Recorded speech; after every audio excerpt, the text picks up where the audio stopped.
नमस्कार, मी शिवांगी शर्मा आणि आपण पाहत आहात तळोदा वृत्तांकन न्यूज। चला जाणून घेऊया आजच्या ताज्या बातम्या। मोलगी परिसरात प्रवाशांना लुटणारे टोळी सक्रिय।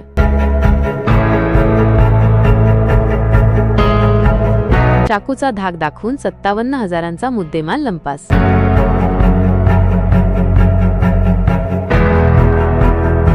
वृत्त संकलन उपसंपादक रवींद्र वळवी, तळोदा वृत्तांकन न्यूज नेटवर्क, मोलगी।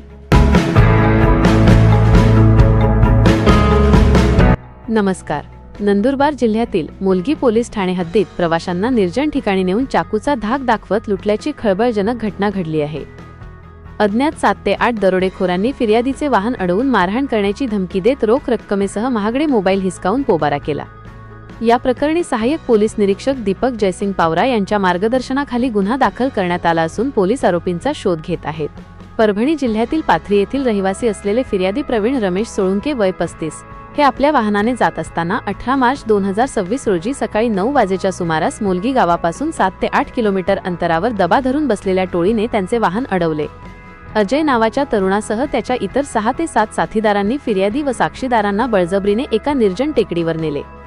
टेकडीवर नेल्यानंतर आरोपींनी फिर्यादीला चाकूचा धाक दाखवून जीवे मारण्याची धमकी दिली।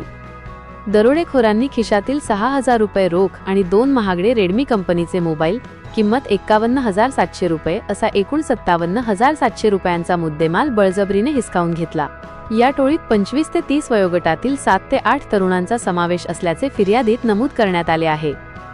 या घटनेची गांभीर्याने दखल घेत सहाय्यक पोलीस निरीक्षक दीपक जयसिंग पावरा यांच्या आदेशान्वये मोलगी पोलीस ठाण्यात भारतीय न्याय संहिता 2023 चे कलम 310, 2, 311 आणि 351(2) प्रमाणे गुन्हा दाखल करण्यात आला आहे। सदर गुन्ह्याची नोंद पोलीस हवालदार वानसिंग पाडवी यांनी केली आहे।